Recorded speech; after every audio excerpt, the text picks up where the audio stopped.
This is Cosmographia, the Randall Carlson podcast.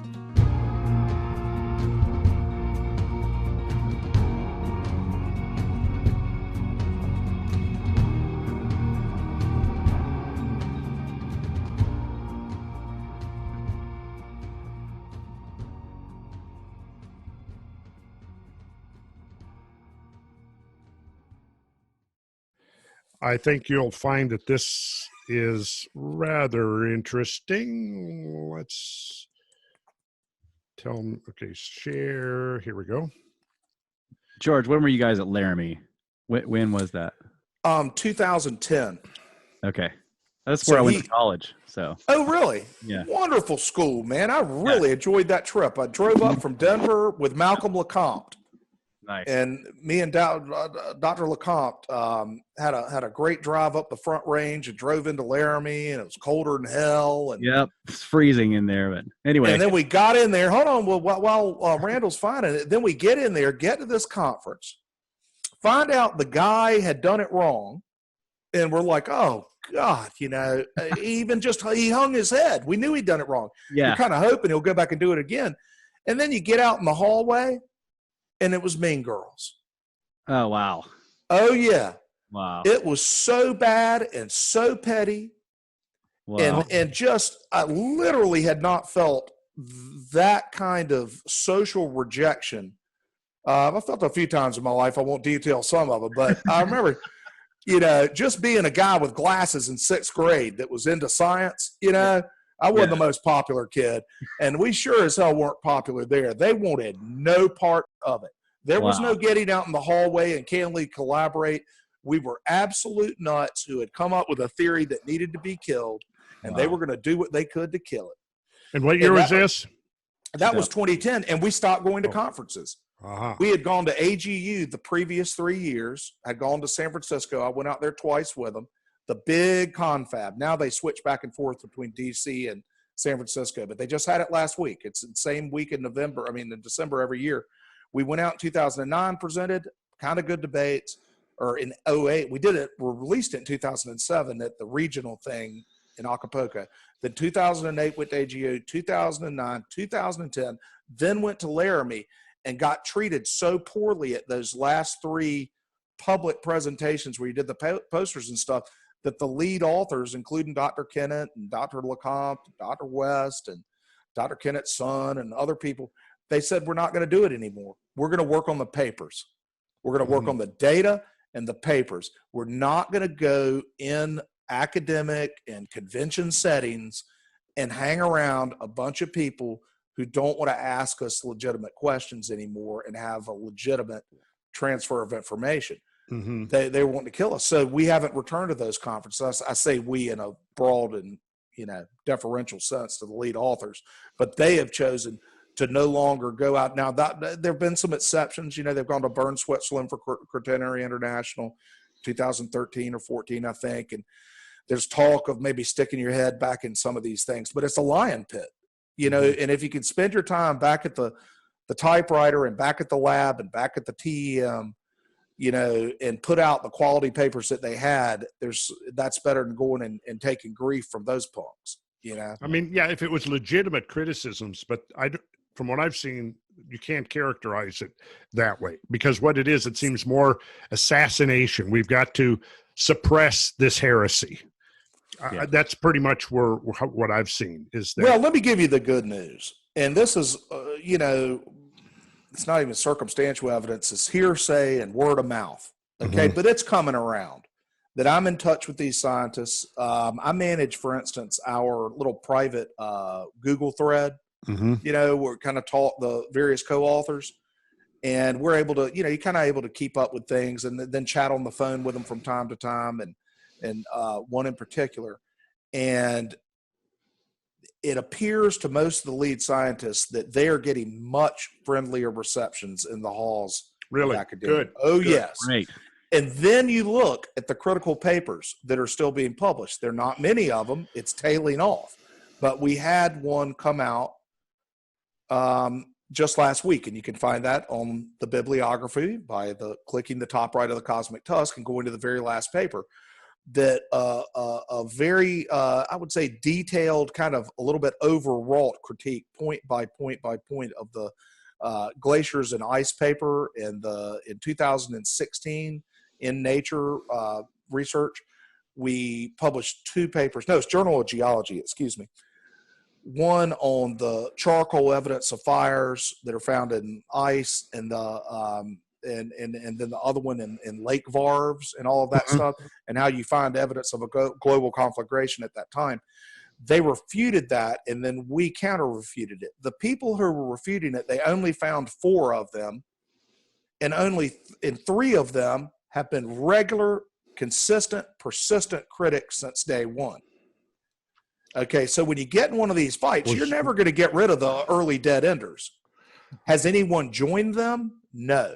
Their band of critics is demonstrably getting smaller. Even Mark Boslow, who is a very persistent critic, a very interesting study in the kind of person who critiques and writes and hollers and yells about our hypothesis being a sham, he wasn't even on the paper. Interesting. Right. Boslow dropped out. You had these other 3 guys. You had one new name I didn't know. He didn't seem to be any great shakes in science. And it was led by Vance Holliday. Oh, who, yeah. You know, probably teaches a fine class at his university. No doubt. But rants about this subject since the first time he ever heard of it. It is doubtful that he has paid serious attention to the evidence in an open-minded way. So you're always going to have persistent critics, but if they're not gathering more in their posse, and your posse continues to grow, I'll contrast that with the previous 3 months for the YDIH, that you had an independent confirmation in South Africa from Dr. Thackeray, who nobody on our team, if you call it that, the YDIH team, whatever you want to call it, and our group of regular publishing scientists, we had ever necessarily even heard of this guy. It's science in action. And a guy, Dr. Thackeray, I forget his first name, from, they call it Wits University, one of the great universities of South Africa, and it's the home of paleontology. They actually hold all of those old bones, you know, the earliest human bones, you know, from Olduvai Gorge and whatnot. That's where they're held at Wits. And he's one of their lead paleontologists. And then their lead site that they can go back to and look at the history of the last, I think it goes back a couple 100,000 years. It's called Wonder Crater. It's just a coincidence. It's called Crater, but it's actually a peat bog. They've been studying that peat bog, Dr. Thackeray and those paleontologists at the world's leading paleontology school, for 60 years. He decided, did not announce ahead of time, but apparently decided he was going to go take their well-dated site and test himself for cosmic geochemistry, in particular platinum, which is the Dr. Chris Moore, who's the leading light of our team now, has defined so well at other locations, so we can talk about that more, as being the geochemical indicator that elevated platinum is what this left behind. So Dr. Thackeray, who's already an esteemed paleontologist, goes back, tests Wonder Crater, boom, 1,000 times abundance of platinum, and goes and publishes it in a major journal in his home country. That's the kind of people you want to see coming on board. And then you get the 4 guys who were throwing tomatoes at you in 2010, you know, coming out and publishing a paper then. I just think the compelling narrative, the arc of this thing is bending towards the truth of the Younger Dryas impact hypothesis and not against it. Now, is Halliday a proponent of the overkill?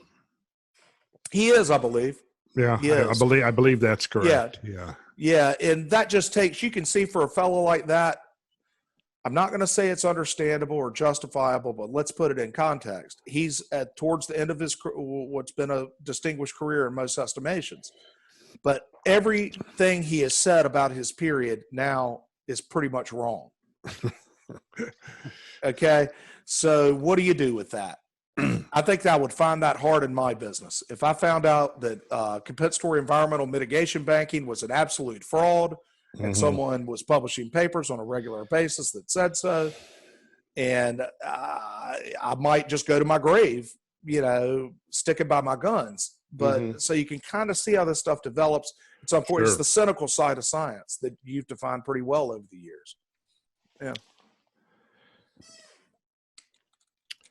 Am I running my mouth too much? No, No, sir. no, no. I mean, you're on here. I've been running my mouth for about 12 We've episodes. both been running it pretty good. So You can cut that I'm part out. totally fine with kicking back a little bit and letting you go, man, because I was going to say we're at about an hour and 20 minutes, but I think you guys should keep going as long as you want. I'm not trying to stop you, just giving you a marker on the time there. And Randall, you were going to share something with us, and then I got us off track. I could talk some Hiawatha Crater. yeah, I think we should cover that. Yeah. That'd be was good. that Francis Heck yeah. Thackeray? Francis, is that the Yeah, guy? exactly. Francis Thackeray. Yeah. Precisely. And I have yet to read that paper. I've actually been, what I've been doing, George, is I have been, for the last 3 or 4 months, I've been really diving into understanding the great mass extinctions in Earth history to try to get broad. So I've been looking at the terminal Ordovician, the late Devonian, the Permian Triassic, of course, which is the granddaddy of all. That's right. When our planet almost became sterilized. Right now, I'm really delving into the Triassic Jurassic of about 200 million years ago.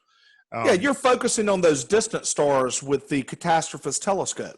Right. You can pick your fights with it. You can, I want to talk Tunguska? That's a very close star. That's a damn moon. Yeah. Well, I've been looking at the stuff right on our doorstep for years now, and knowing that these other events are there providing a larger context. So I've kind of stepped back now to try to get the bigger picture of Earth history, to try to maybe understand how these events of the Quaternary may fit into the longer or the bigger framework, and beginning to understand that I mean, these events that have happened, it's almost as if we have threshold events. And when you look at the big events, the big five, as they're called, the extinction of the terminal Pleistocene really almost just barely shows up. It barely shows up. As would make sense. Yeah. Right. But what we're looking at, though, still quantitatively, is we're looking at, in these big events of the past, we're looking at processes that affect all the way to the bottom of the food chain.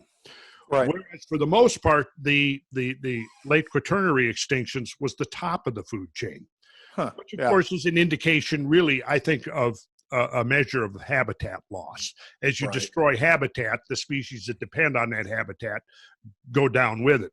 So I think at the Quaternary, we're looking at maybe a sort of a bimodal type of event. On the one hand, if we have an impact or multi-impact, which is what I think is the more accurate model for what happened at the I do too. Between us, again, not representing the Comet Research Group. Exactly. A multi-impact event, and I think I'm sorry, hold on, Randall. Do you mean a multi-impacts temporally or multi-impacts on Earth? Because we do agree there were multi-impacts on Earth that day. Yes. But I believe we could have been shocked out of it by another thing. I believe the earlier. Like I mentioned, like the melting event at 14.6 that gave us meltwater pulse. Yeah. So you mean temporarily there were multiple impacts during that period? Yeah. Yeah, I think that you going back to Klube and Asher and Napier, an impact epoch, a bombardment epoch is what we may have experienced. That's right. With a particularly notable day. With a particularly notable day at 12,800 plus years. That's right. But we still are lacking in explanations for meltwater pulse 1A and meltwater pulse 1B. And both of those events would require massive inputs of energy to affect the conversion of so much glacial ice into water. What could have provided that energy? And that becomes part of the mystery. It almost seems to me we have this threefold, this triune kind of this trinity, boom, boom. The interesting thing is, you can see how the critics, when they would hear us talking like that, taking it beyond what the Comet Research Group is saying, that there probably been multiple impacts. And I could talk about others in Bronze Age times and whatnot, but let's just say even previous to the YD, because the climate is so wild back then. So wild. And then it completely cools off, which is interesting in so many ways. But I don't mean cools off; it steadies itself. Mm-hmm. But those dramatic swings prior to the YD, possibly being influenced by impacts as well, that's double heretical. But then you ask them, what is the explanation for that wild climate? They don't have an explanation. They don't. So that gets to like one of my kind of foundational approaches to this thing is, my God, people, it's kind of like Göbekli Tepe. I don't mean to switch us, yank us too far, but I'm in a Twitter talk, respectful talk with one of the dig guys on Göbekli Tepe on a regular basis, Jens Notroff. Yeah, Jens. And yeah, our buddy Jens, and God bless him, he's pretty, some back and forth. There's a little snark, but he ain't the worst of the worst. All right. I'll take a Jens any day of the week. I kind of like the guy. Absolutely. Yeah. Okay. But Jens, he'd be the first guy to tell you Göbekli Tepe's a mystery. Yeah. He'd be the last guy to let you speculate on what the hell caused it without damn shooting you in the ass. Uh-huh. You're like, what in the world, brother? I mean, if your whole career is founded on admitting in National Geographic in the first paragraph that it's a dead ass mystery, could you give us a little kibitz time? Let us toss in a couple of ideas and you take them seriously because you're sitting on a mystery. Yeah. And no one has ever solved a mystery without a little bit of speculation, right? Yeah. You can't solve your way out of a mystery without speculation. And their speculation runs to fertility rituals and damn, Yeah. Yeah, they're trying to mark the season so they knew when to grow the first wheat. I mean, come on. Sure. Yeah. As if you couldn't do that with a few sticks put into the ground. Yeah, and how did those butt flat people pull it off? Yeah, it's a mystery. Okay. So Jens just needs to be humble enough. He's humble enough to say it's a mystery. He doesn't have an answer, but there's another level of humility that allows people like me and you in. That might be at too deep a level, but for God's sakes, at least allow the 63 members of the Comet Research Group, all who have PhDs as well, Jens, who have defined evidence on 4 continents at 60 locations of something right at your very important time to your temple, that a cataclysm happened. That's worth entering into the conversation, sir. There's nobody can deny that. And I'd love to go on a podcast with him and see, whether Jens, my God, Jens, let's test the soil. And that's actually been coming out on Twitter. He's been hinting that they're actually going to test some of the soil at Göbekli Tepe for some of the impact proxies. Wouldn't that be interesting? Oh, yes. That would be awesome. Yeah. Wouldn't that be? Yeah. I sent him an invite to come on the podcast. He hasn't responded. You know how much it is to test one if you go down and you've got the strata and you got the face of, a nice wall that's well dated and whatnot, to go in and, as they certainly do at Göbekli Tepe, and go and test for platinum? Yeah. $60 a sample. Wow. A good scientific paper, 20 would be plenty. So that's $1,200. Mm-hmm. That's $1,200. Can be done. I got it. I hate it. My wife, I will weasel out, somehow, implore her to let me scratch that check or explain it later, ask forgiveness, not permission. But I'll send you the $1,200. Let's test our science, which is well published, against your scientists, which has your science, which has a mystery. Yeah. Mm-hmm. Yeah. See if our answer might be relevant to your mystery. That would be awesome. That would be great. We'll hope Jens will come around. Yeah. At Jens to go, folks. At Jens to go. JENS. Yeah. Be nice. Be nice. To Be him. nice. Exactly. Be nice. The guy's cool. He says lots of interesting stuff on there. I follow him. So he's. Yeah. That's always a good idea to be nice. That's my philosophy. Be nice until the other guy isn't nice. Can I rant a little bit about putting another fellow on the spot? I think so. I think you should just go right ahead and do that. Thanks, Randall. I appreciate it. You appreciate a good ranter. Okay. No, it's the science communicators. Okay, I wrote a long blog. You can find it at the Cosmic Tusk, one of my longer ones, about my frustration with science communication. Because in the last 10 or 15 years, there's actually emerged, for better or worse, a class of people who employ themselves as science communicators. Mm. Okay, and perhaps we do a little of that too, Randall. All of us on this podcast do a little of that. Sure. Okay, but these people are pros. Okay, and we know they're getting the names. paid to do that. That's right, and we know the names. There's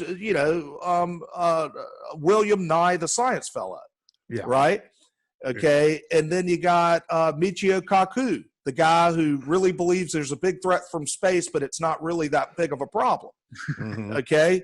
I mean, literally, Michio Kaku will drop, that asteroids are a threat, but don't worry about it. I mean, I just don't, how do you resolve that? I don't get it. But he's built a career off of that being part of his game. And then the granddaddy of them all, Dr. Neil deGrasse Tyson. Neil deGrasse Tyson, and I've kept my eyes open. I could be proven wrong, and I'd like to be. I don't know if I'd like to be, because it means he didn't give a very vocal review, has never addressed the younger Dryas impact hypothesis one single time. I wondered about that because I had never seen anything. So that he confirms. has never said, which tells me more than being a critic. That means he's probably sharp enough to know we're on to something, but he wants it to be 100% locked in before he's going to step out of his comfort box and actually suggest something that, frankly, would terrify people much greater than global warming. Yeah. When the documentaries start coming out about this, in the damn Science Channel has 60% devoted to the younger Dryas impact hypothesis, people are going to get pretty creeped out, and it's going to take from their mind space, their scare space. Americans and all people, this worldwide thing, we all share it equally. They only got so much scare space, and that scare space is being taken up by anthropogenic global warming. That's where the scientists have told us we need anxiety. They are loath to create other anxiety, in my opinion, about this. Some of the very smart ones. I think Tyson has stayed silent on it deliberately for that reason. And I think you could punch a hole in it on Joe Rogan, Randall, if you just ask Joe to ask Neil, tell us your opinion of the younger Dryas impact hypothesis and the 90-some supportive papers. What would it be? The 120-some supportive papers versus the 60 critical ones. Have you looked into this, Neil, as a space scientist? And is there any chance that there might be something to the claims that we experienced a cataclysm during human times? And have Neil take that one on. And I pimped that on Twitter with the hashtag #AskNeilNow. #AskNeilNow. Yeah. And it's just symbolic of, and who knows whether it comes off, but it at least gets your yah-yahs out, and it's kind of cathartic to pick, I don't want to say pick on them, but try to start such a thing, because that's what I want to do. I think that's what we all want to do, is find these people who stay silent on this incredibly important subject that has a good pedigree. This is not crazy talk. This is not Atlantis. It might be share some advocates with all of that. And Atlantis isn't necessarily crazy talk, in my opinion, but you can't dismiss it on that basis. None of these people are Atlanteans who are publishing them. These are distinguished scientists. There are people from Harvard. There are people from, distinguished universities all across the planet that are finding this forensic evidence and publishing the evidence. It's not speculation, it's evidence. We're sitting out here speculating. Go ahead and blow us away, Neil. If Neil wants to tell you, you're wrong, that's okay, because we're always taking it a few yards farther than the published science is. But tell us, Neil, what do you think of the published science, and see what he says. I think it'd be fascinating. And it's a little bit frustrating because Joe hosts those people at the same time. He'll host you and Graham, kind of get it all, and then he'll have Tyson come on at least 3 times or twice since y'all have been on and not fertilize it. I'm not trying to, no, don't be a dick, Joe, because he's probably a fan of you and Graham. Don't try to corner Tyson, but at least have one conversation and inform the other one. So I'll quit my rant. There's my What? my How key did you rant. phrase it though? You said it's like the loudest silence or something like that. Oh gosh, I wish I could snatch that one back. Or no, I don't know. When did Okay. I say that? Yeah, on our podcast. Yeah, you were, Oh, did I? Yeah, did we were I? having this Okay. conversation about the loudest people having the The deafening science of the yeah, the loudest people Yeah. having the most deafening silence. Yeah. That's right. It's inverse. That's Yeah. right. The more the bigger a science communicator you are, the less likely you are to mention the younger Dryas impact hypothesis, because it may undermine a hell of a lot of other stuff you communicated. Yeah. But what these people are, in my estimation, they're defenders of the known, which is another way to say what Randall was saying earlier. They're defenders of the known, and that's okay. You need some of that. But for God's sakes, the history of science indicates the known is always wrong. And you have got to, it's almost like I want to take these guys and say, what's your one kooky idea, Neil? Right. Give me one out of the box, speculative, I like this kooky thing that these guys published in Japan that isn't accepted, but I like it. because I know that paradigms have always changed in science. And if you're a science communicator who can't find one thing that's somewhat heretical, you're a communicator of known things. You're not leading towards new knowledge. Mhm. You're just communicating and perhaps reinforcing some things that we're incorrect about. Yep. You know, speculation plays a big part in things. And if you can't be a speculator, you're not much of a scientist. And it seems like some of these self-appointed skeptics want to, I mean, it's almost as if any kind of speculation at all is not permissible, particularly if it deviates from the accepted known that you just talked about. There is a known, and we're now invested in this known, and we're extrapolating from that known into all of these venues of our life, whether they're economic or scientific or professional, right? Once that paradigm gets entrenched, it's the people that are out there trying to push the envelope oftentimes find themselves excommunicated, if you will, because of the fact that there's the bubble, and that's right. We're there pricking at that bubble. But the good news is that the YDIH has gotten further down that field than any other kooky theory on planet Earth. And thank goodness it's a very important one. You know, it's one we deserve to have an answer to now. You know, why do we have such a kind of unusual past and where we come from? Mm-hmm. I think it's to me, it's a question that kind of overwhelms all the others, really, because if it turns out that the genesis of modern human civilization emanates from that event, and there is another 150 or 200,000 years of history, and once we know the scale and severity of that younger Dryas, we can begin to comprehend how much of what happened before was erased. And holy cow, what if all of these mysteries, like the megaliths and the various arrangements of stones and earth and mounds and all of this, all had a common theme? Right now it's a mystery, right? Yeah. Everybody agrees it's a mystery. You know, what if this was the key to unlock that? That's why I sometimes call the YDIH the Rosetta Stone of Earth and human history. And interestingly, that you bring those subjects up, because that's what Graham Hancock is getting attacked so much for. And recently, which one of the mainstream archaeological journals basically devoted their most recent issue to essentially attacking Graham? They did, and it's got to be unprecedented. You know, to have an entire discipline's flagship publication devote its entire publication to taking down one person as a pseudo-archaeologist, when, I mean, for gosh sakes, the starting point with Graham is he never claimed to be any kind of archaeologist. He was just a reporter going out, finding people that had alternative explanations, and providing well-written material to communicate that. What in the hell is wrong with that? I don't know. Well, he's asking... He's American archaeology. Yeah, exactly. Yeah. He's asking questions, George, that shouldn't be asked. Mm-hmm. You know, they're questions whose answers could pull the rug out from under the established paradigm. And that's why he's dangerous. What Graham is doing is dangerous.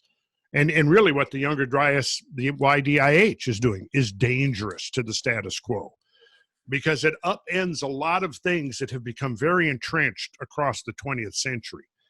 And so there's that aspect. I mean, we can't get away from the fact that there's this political implications to all of this. And I think, you know, where the money is going now, what's considered to be acceptable discourse plays a big role in this. And Graham, in what I have read now of the critiques of Graham's work, really is just every logical fallacy set up one after another, not really even addressing the evidence that he's amassed in his works, which, you know, with the hundreds of references, 400 or 500 references, right? A lot of it taken right from mainstream science. And what he's doing is legitimate, because he's looking and saying there's a lot of things in mainstream science for which we have no answers. There's a lot of things regarding our own history on this planet that we don't have answers to. And sometimes he may ask questions that lead to a dead end. And he's been attacked because he may have investigated this or that idea that turned out to not be credible in the end. Well, hell, a lot of the criticism, I think some of it was implied in those pieces. If I remember correctly, I don't want to misquote him, because I think one of them went out of his way to say he did believe it was Native Americans who communicated the knowledge he believed came from before the catastrophe to the survivors. Okay. Mm-hmm. Which again is no part of the Comet Research Group's, Right. narrative. Okay. But that's where Graham takes it. That they accuse him of having kind of an ethnocentrism and a bias against the American Indian at some points. If you look at Twitter, they will say that it's kind of there were some wise white men that went and communicated to the world, when Graham says actually he believes they're Native Americans, and trying to smear him with that kind of stuff. That Right. In the 19th century, people had dreams of great Aryan races in the past and whatnot. And they're saying that Graham is some kind of continuation of that kind of racist ideology. I mean, I even hate to say it, but it's out there. Yeah. And these are PhDs saying this kind of stuff, because a lot of their education is completely infused with that kind of narrative. Then they tie Graham to that. And good God, Samantha Hancock, is not a white woman. Yeah. Graham Hancock is not a bigot. He's not a racist. Investigation is not being driven by any need to glorify any particular narrative that it reinforces his own race. I mean, Right. That ain't what's going on. And to suggest that, is just absolutely despicable. But that's the only tools that they have now, is to put it into a political, at least some of them, into a political context. But I'll say again, we're talking about the loudest voices on that side, and there are very, very few of them. But these days, a few people can be very loud. Again, one step behind that to the real people who are reading those papers, who respect the institutions they're being written from, who a lot of them have personal respect for the individuals who are publishing on the YDIH. Those folks are coming around. The people who were on the fence and of goodwill, I think, are moving off of the fence. And it's not going to take many more papers like from Dr. Thackeray or from Dr. Moore, who came in this as a completely independent researcher as well, but I guess now as a part of our group, both finding within the last 3 months elevated platinum at, like I described, a location in South Africa, but also in South Carolina. 300 miles from here, in a pond that dates back 30,000 years, they have elevated platinum. You keep bringing stuff like that into the published literature, and I don't think we have too many more years, hopefully not a decade, until this will be widely accepted. And all those critics will say they knew it all along, Randall. They'll all say that they differed on some of the finer points, that they disagreed with some of the original evidence, but all along they thought we were on to something. So get ready for that, and we'll have a lot of fun with it. When you talk about the seminal paper coming out in 2007 there at the AGU, so I'm going to say this could be a seminal podcast here, 2019, when we really get it out to the public that's going to hear this and start digging in deeper themselves. So this is an awesome conversation you guys are having.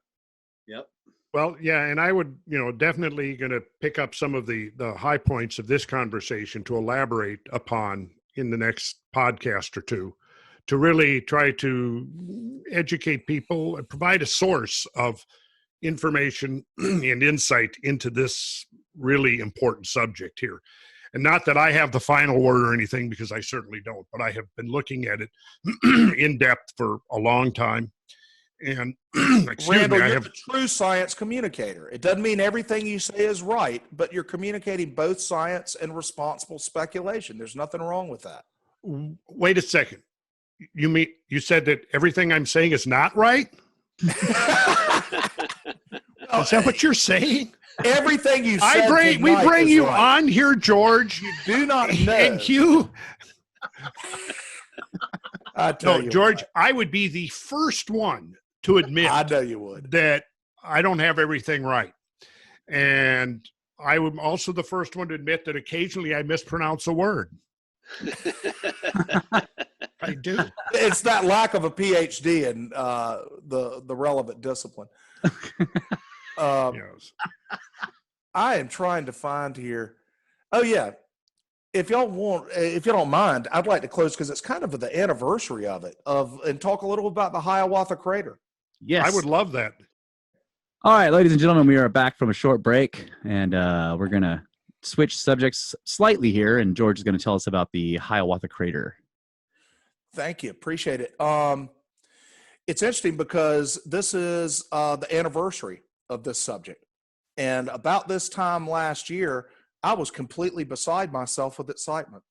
I was absolutely thrilled that some information that I had heard the previous March, so I heard about it in 2018, heard on the Younger Dryas, Comet Research Group grapevine, that a group of Danish geoscientists had discovered a new crater, and that's all we knew, and that it was very, very secret, and that it was quite a surprise to those scientists, and that NASA was involved, and that they were going to work to get the information published in a major science journal, and that it had tremendous implications and possibilities with regard to the Younger Dryas impact hypothesis, because the crater appeared to be so young. So I became quite excited at that time, but it's a waiting game, in this scientific publishing. And kind of when you're coming from the perspective I am and getting a lot of emails on it and whatnot, you get a heads up in advance about a lot of stuff, and you got to keep your mouth shut. You don't want to bust their big rollout. So I wasn't going to go on the Cosmic Tusk and say, rumor has it, giant crater discovered. So kind of had to wait. But then in November, I think it was November 17th, boom. This team with the gentleman from NASA, Danish scientists and NASA scientists, published in Science, the world's premier science magazine, that they had discovered what appeared to be a fantastically young crater in Greenland, which had escaped their notice after years and years of ice cap research on that continent, on that island, isn't it? Island, yes. Yeah, exactly. The world's largest island. That's right. Greenland. And as it turns out, for years and years, they've been flying out of Thule Air Force Base. And I'll go ahead and pop up a little bit of Google Earth here, even though I don't have it defined here. And share, that's the big U.S. military installation in Greenland. I'll share my screen after I get up that way. And that for years, based on global warming science, like I'm saying, the money that goes into paleoclimatology, the study of ancient climate and how the ice caps and the glaciers changed over time, very much serves the Younger Dryas impact hypothesis. So I'm going to go ahead and take over the share for a second, Randall, and go to my Google Earth. Can y'all see that? It's coming up. There it is. Got it. There you go. There we go. There's while that, you're pulling it up there, it's just fascinating to me that because of the warming and the receding of those glaciers, that brought about the circumstance where they could see that arc that made them go look at it. Hey, this looks like a big portion of a circular feature. That's right. And what they were doing was flying over it from, I'm not sure where the Air Force Base, I think it's out here or it's out here in this area. But for years and years, they've been flying these reconnaissance missions. One in particular called Ice Bridge, which is designed to take radio waves and bounce them off the topography from, I think they call them a P3 or something, whatever the standard NASA plane that's outfitted with all this, sophisticated gear. And it bounces RF off of the topography and then measures and is able to remove the ice and reveal what's below it.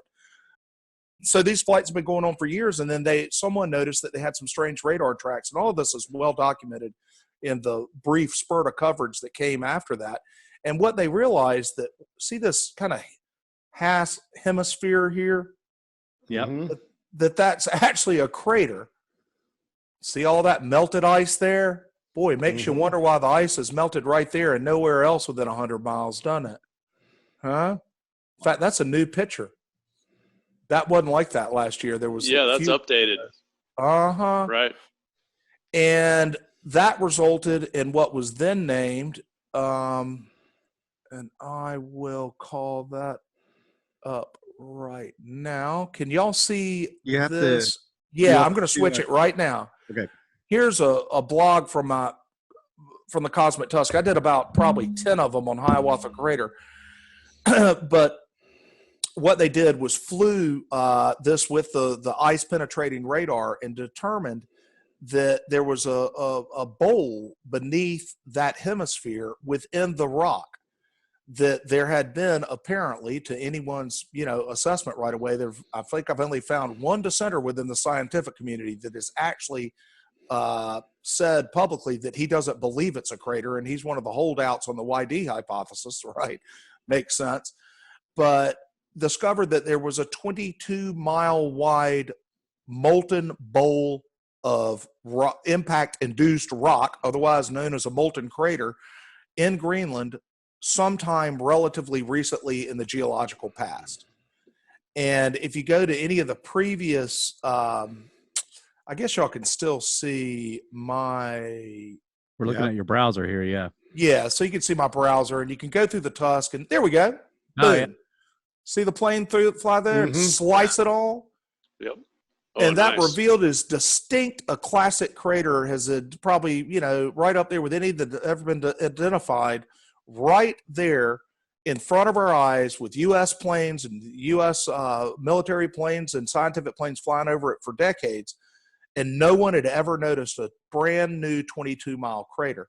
Now, the interesting thing is that these same scientists know that ice extraordinarily well. It's hard to even appreciate how focused these gentlemen are on the passage of time as reflected in the ice layers that accumulate over time. Mm-hmm. Okay? And they know that as you go further inland from there, there's 100,000 years of ice. That the Greenland ice sheet is more or less dates back to what they call the Eemian period, and it goes back about 110,000 years. But at the point that they do the radar survey of that crater, it's missing 87,000 years of ice, right? Mm-hmm. That the ice that's there doesn't have any previous ice. So you can interpolate from that it's only 13,000 years old. They hint at that a number of times in the paper. And here's where it gets a little sketchy. Well, first of all, I got very, very excited about this because think about it. As we discussed earlier, when they discovered the dinosaur killer at the KT boundary, it was a 14-year process. And the process began with the identification of the impact proxies at the KT layer. Then the initial criticism, just as it was with the discovery of the younger Dryas boundary, was, well, where's your crater? Very legitimate question. If you believe that there are proxies for an impact at this layer of stratigraphy, where is your impact? The Alvarez team had to deal with that as well. They didn't find and confirm the Chicxulub impact in the Yucatan until 14 years later. The YDIH science has followed a similar arc where we found the proxies.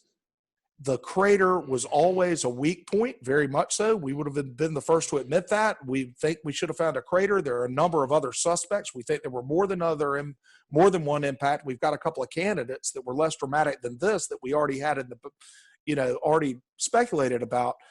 But this was entirely new to us, entirely new to this team. And then they took it to science. It took a long time to get published. They had to work very, very hard to get this published because it scared the system. It scared the shit out of them. It scared all of those type people we were just talking about that we're going to have to go back and reassess a career's worth of interpretation of data of various kinds. So the reviewers at Science, in the first drafts, we understand, and this is hearsay and secondhand, but from what I understand, the first drafts of that paper that was submitted to Science by those people who have no relationship to ours made over 20 references to our hypothesis in the paper, in the initial reviews. By the time the reviewers were done with it and were comfortable publishing it, they had insisted that every single reference in the published paper to the YDIH be removed. So all they were allowed to say is, we believe that this crater is at least within 3 million years old and very likely to be 13,000 years old. Mm-hmm. And then an interesting thing happened. Even though the publication's reviewers in the Science journal article. Science, is two things. Science is both a bunch of publications from scientists that go through peer review and get placed in a monthly compendium. And then there's a monthly magazine that reports on those findings and other things, other scientific matters in a narrative sense, like a magazine. The magazine side recognized the connection between this incredible article naming a brand new, fresh, incredibly destructive crater, in Earth history. And the Science News writer, particularly the author named Paul Vucin, the article writer, said that this very clearly could be related to the Younger Dryas impact hypothesis. So he wrote 2 articles in November 2018, one announcing the discovery of the crater and another connecting it to the Younger Dryas impact hypothesis. Well, this is as good a day as you could possibly have as a fan of this theory. You're like, holy shit, we found the crater. Oh, they stripped out all the references to our theory, but holy cow, the science writer actually picked up and wrote a separate story, a feature story saying that clearly this is related to the Younger Dryas impact hypothesis. So this is exciting. Our own papers have been picked up in some of the Nature reporting, and it made it once into Science, but it generally been returned to sender if you send something to Science on the Younger Dryas impact hypothesis. Much friendlier ground over at the Proceedings of the National Academy of Sciences is where they generally published, okay? Science, who had not allowed the papers to be published, then had a feature article saying that we were related to this unbelievable new discovery. And then they named the discovery the number 2 science breakthrough of 2018. And you would have had to have been a science geek to catch that. But normally that would come out. It would be named within 60 days. It was named the number 2 breakthrough scientific discovery of the year. See where it says there in red? This is from the Science article. It would also vindicate proponents of the controversial Younger Dryas impact theory. A decade ago, they proposed that extraterrestrial impacts could account for hints of mayhem in the archaeological and geological record, but they could never point to a crater. And then, boom, it's in Science, and he's pointing it straight out. Wow. What do you think happened? Crickets. Yep. Nothing. Number 2 discovery of the year. No follow-up, no New York Times article, no Washington Post, Joel Achenbach, no science communicators, no Michio Kaku, no Neil Tyson, no science guy, none of that. No Michael Shermer. No Michael Shermer. There you go, Randall. All of them. One way or another, the editorial team in Science magazine, and that we heard there were some heated disputes. They named it the number 2 discovery. They directly tied it to our hypothesis. They clearly, the reviewers did not allow it to be mentioned in that incredible revelatory paper. And then nothing. And then one of y'all pointed out in the break a moment ago, then it did pop back into the press and the public consciousness about three months later. They found another one, 150 miles inland. And we've been saying all along there were probably multiple impacts. They found another one. So they had to report that, and it got minor press, and then poof. Yep. Poof. Nothing. No follow-up, no nothing. This would have had at a minimum. So what they did was put an outer bound, and it was obviously a pained outer bound because it's clearly younger. You can see it. You can literally see it in the ice. That they had to make the most conservative assumption that everyone would accept, obviously reviewers and all, to get it in the thing, that this occurred within the last 3 million years. Okay? That in itself, in the Quaternary, if it happened if we're completely wrong and it had nothing to do with the Younger Dryas impact, right? And it happened 2,900,000 years ago, it should still be in the news.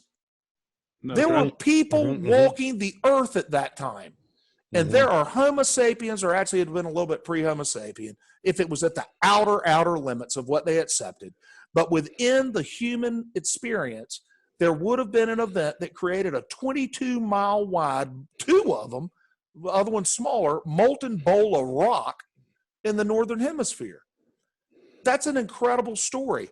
but it has gone nowhere. And it's, in my opinion, because of the bias against opening up this can of worms for modern Earth science, that something could have occurred 13,000 years ago that caused this. There hadn't been any follow-up. There's been no, hey, guys, what's the next steps? Is anybody doing any coring? We've gotten some bits and scraps that some things are going on. And I know personally of other efforts that are being made to check based on this discovery, whether it can be proven through other means and dated to 13,000 years ago by people other than these researchers. Because for God's sakes, by now, it would not surprise me if the Dutch team and the folks at NASA were getting some pushback that says this ties you up with that younger Dryas thing. We're not going to fund it. So it just goes to show the kind of the odd and, I don't know, suggestive nature of the debate, which says that even if you find the crater on this one, when they found the crater at Chicxulub, it was worldwide news, and it stayed in science forevermore because it didn't have any implications for us per se. This one has huge implications.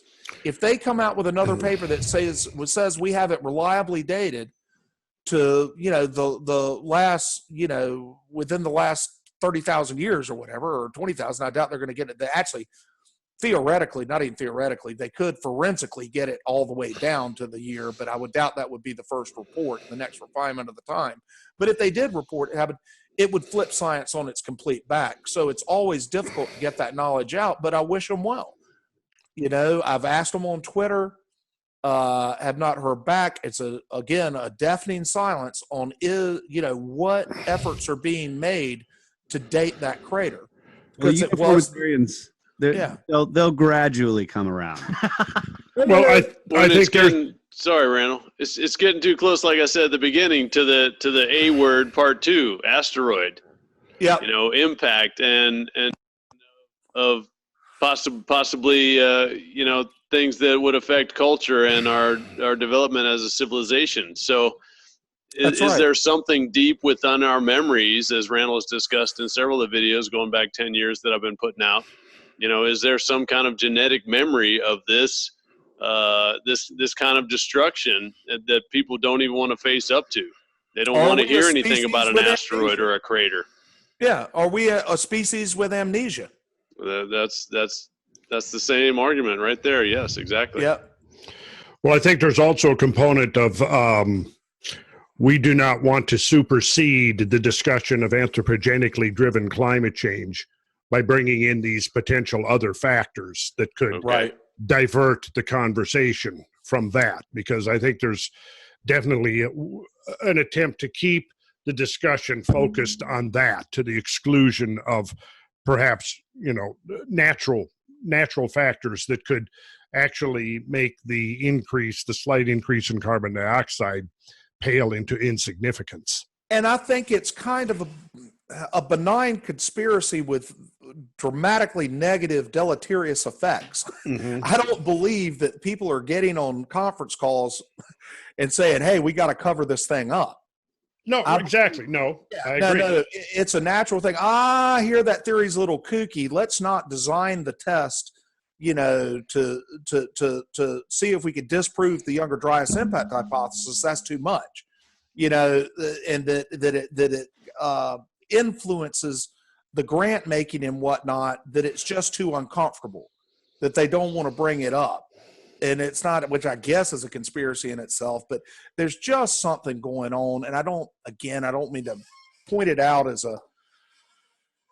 a grand or coordinated conspiracy, but more of a, like we said before, almost an amnesiac response to understanding that we might have had events happen that have been well described by a lot of myth we've dismissed.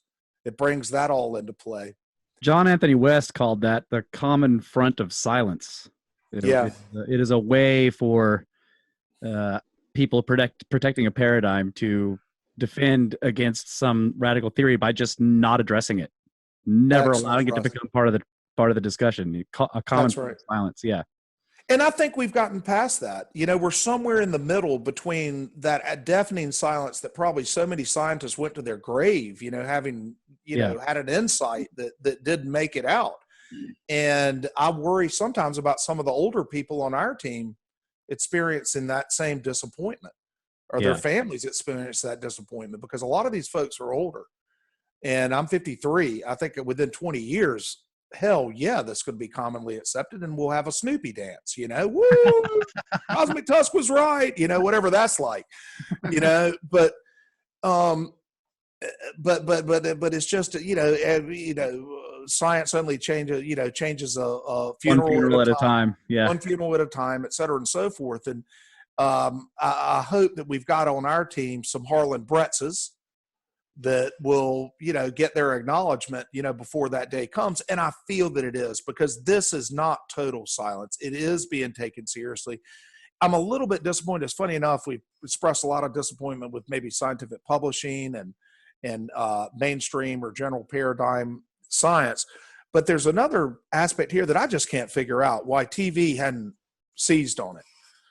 Yeah. Why is TV stuck between Ancient Aliens and Michio Kaku, right? Either you get the absolute defense of the known, or the absolute let's take it as far as we can and say absolutely anything, right? Where is the documentary? And the funny thing, this is what makes it even more painful, but it's telling. After 2007, we had about 10 hours of major international television on the younger Dryas impact hypothesis, till they came out with the poop paper and the didn't look for tennis balls, look for basketballs paper, right? And that was 2010. So between 7 and 10, there was major TV. There was an Explorer that my Tusk was on, and that was all exciting. But really the best was they did a full 1 hour PBS Nova on the younger Dryas impact hypothesis. Have y'all ever seen that? Right, definitely. Have you seen it? Brad, have you seen that Nova on Nothing But Our Hypothesis? Yeah, I've definitely seen it. I've got it recorded. I think Do I've you? seen it. Yeah. Hold on. Well, hold on. It was a little bit of a trick question.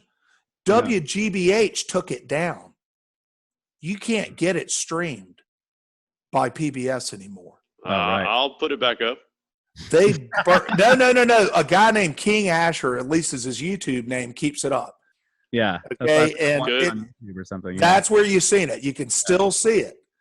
Okay, and it was a beautiful, beautiful introduction to the whole thing, with the symphony music and the seminal discoveries and the important parts of Dr. Kennett and all this stuff.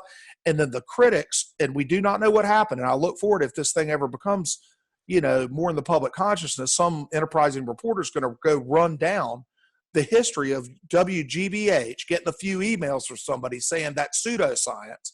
Yeah. And them taking down a highly produced Cadillac of television news documentary on the basis of what criticism?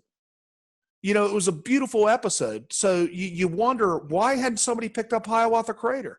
I don't know. There's certainly no conspiracy among TV producers.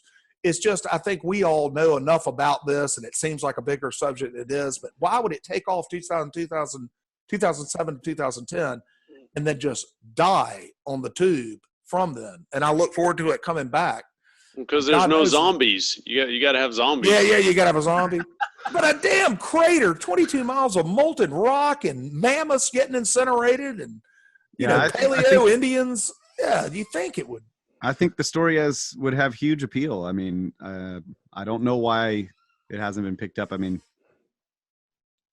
I would love to see it. So when anything mainstream mentions this subject, it ends up with hundreds of comments too.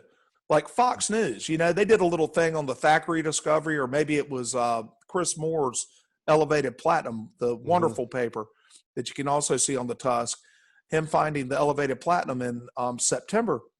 That received worldwide news. Now, nothing in depth, mind you, and the critics always criticize this, and they say, well, this stuff is always reported in these dramatic headlines. Well, you're right. No enterprising reporters go and dig into it.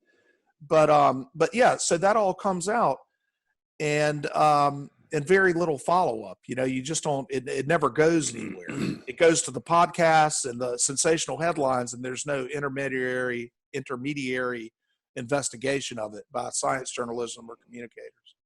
So what's going to be the latest, greatest that comes out? I mean, that was a year ago So they had this summer to go discover new things. Is it going to be a couple months till a new paper with some new dates come out? What's next? Well, remember, Brad, it's not our crowd, so I'm not privy to it. And I always ask our crowd when I talk to them, like, you hear anything out of Greenland, and it's just absolute crickets. Wow. It is complete crickets. And you ask those original researchers, several of whom are very active on Twitter and have published things on Hiawatha, and it's all gone quiet. What you would have to do the most direct way is go actually drill a core into the Hiawatha Glacier there. Right. And then count the rings on it. You can see them right there in the radio stuff, I mean, you can actually see the younger Dryas and the disruption at the bottom. But obviously that's an expensive endeavor. There are other hacks where you can get to that. I hope they're working on those hacks. The material that comes out from beneath it, for instance, can you radiometric date any of that? Can you take the diatoms that come out of it? They're actually ocean diatoms and thus ice at the very bottom that could be dated. If you had it wash out and show a age of a diatom that was older, or just core and go get it. Or perhaps there are other ways, some of which I've heard about, but I don't want to, get ahead of myself or ahead of those folks. And there's some hopeful research being done through other means to show that there would have been something dramatic that happened up there at a particular date and be able to refine the date. But that's all still to come. So stay tuned on that. All right. I'm tuned. Yeah, man. Yeah, man. Snakes! Show us the tusk. Let's see. Oh, okay. We'll close with a little tusk. Yeah, we'll close with the tusk. Well, I just happen to have. Show us that space tooth. Let's see it. Nice. Space tooth. I love it. Okay, let me get my share on. Bada bing. All the tusk you can handle. Hold on. Man, look at that. Whoa. Hold on. Is it up yet? Yeah, it's there. We're You got seeing the the selection. Yeah, there's a bunch of tusk pictures. So that's a little older. Well, that's with my new TV. So at least that looks cool. There's a good. Wow. Yeah. That. So my ancient ivory baby is 11 feet long. I was gonna say that's 22 some scale perspective for you with the huge TV next to it. Yeah. Yeah. 111. That's No, one. Whoa. God. There you Look go. at that. Yeah. Excuse me. 168 pounds, 11 feet long, and 22 inches around at the root. Wow. But if you go back and look, there's a National Geographic Explorer during that honeymoon period I just described. And I'll send it to y'all to put up on the show links, right? Because you can still see that.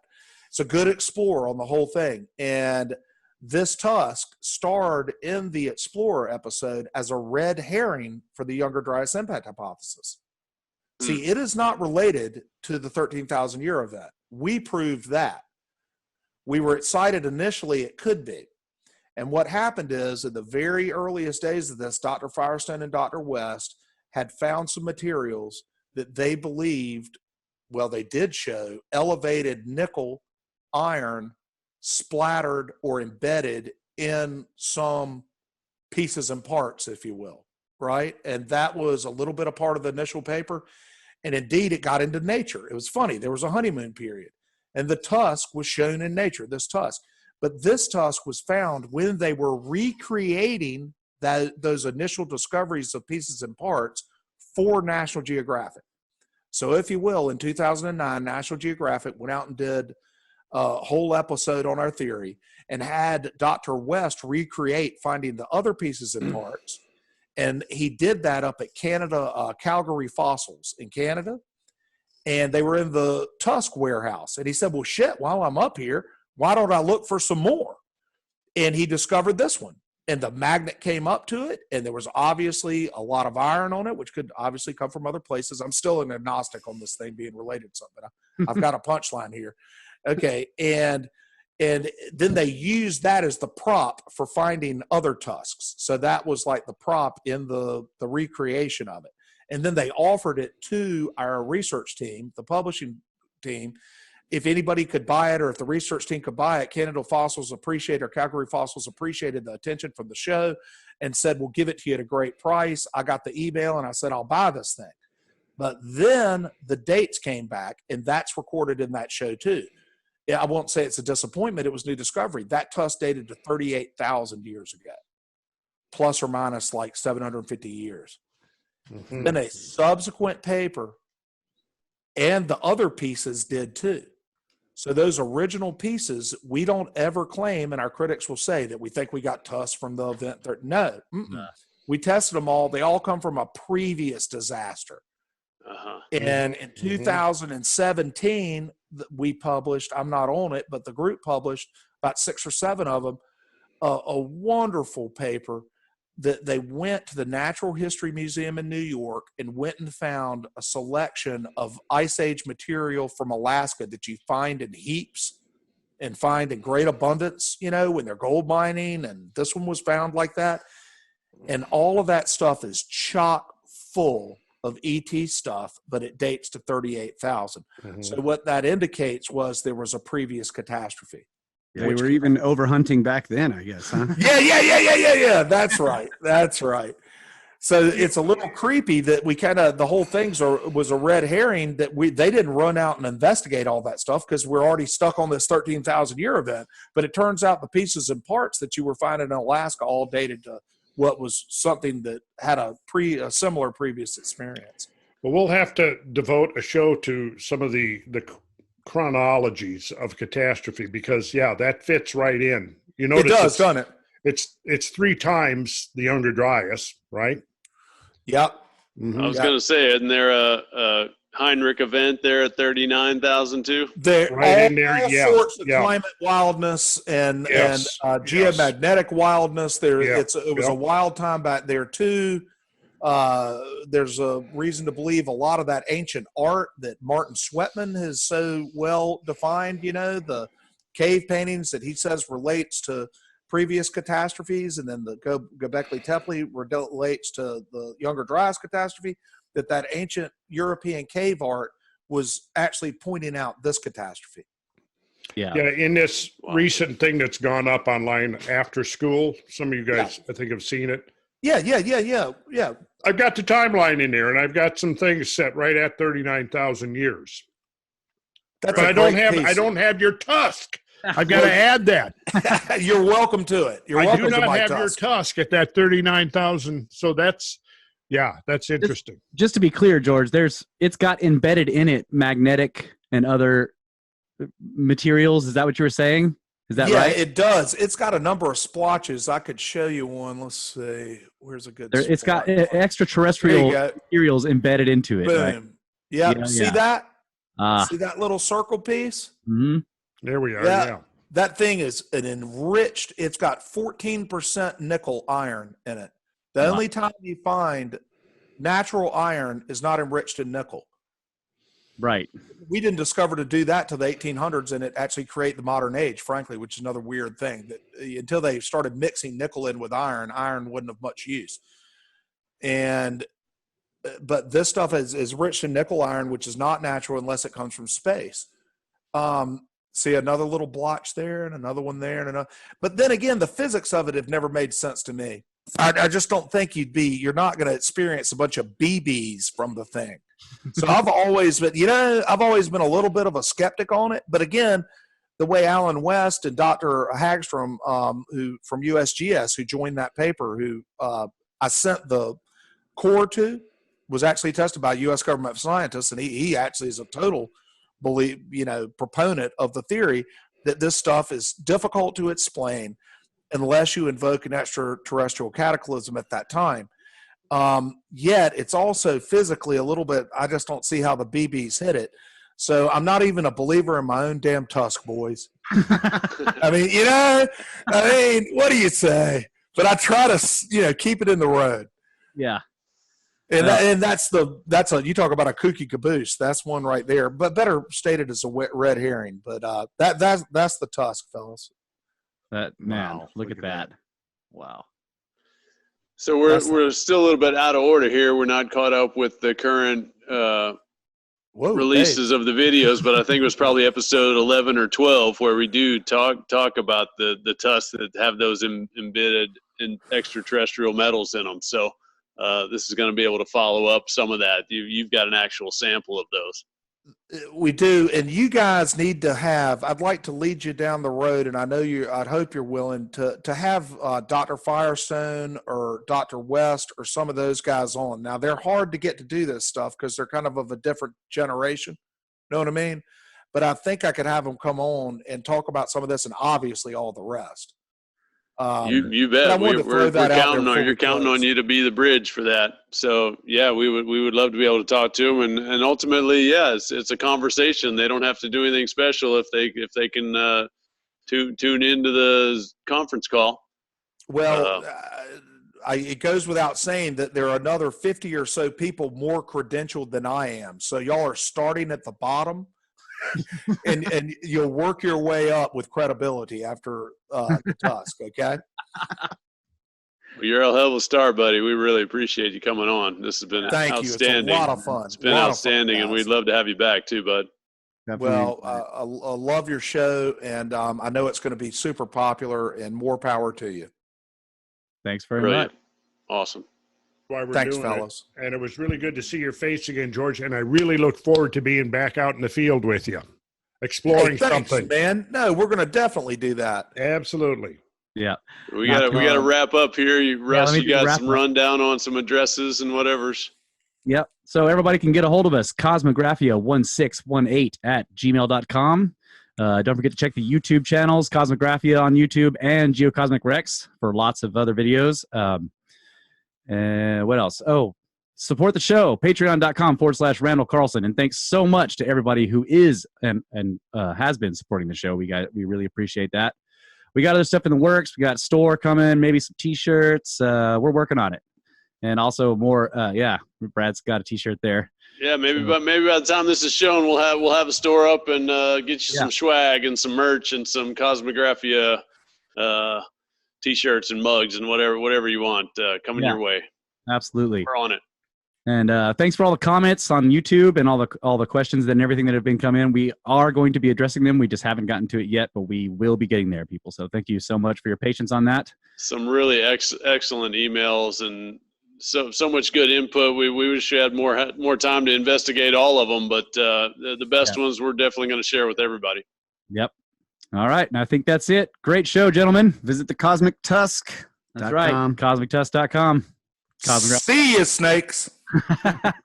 Good night, guys. Great. Good night. This is Cosmographia, the Randall Carlson podcast.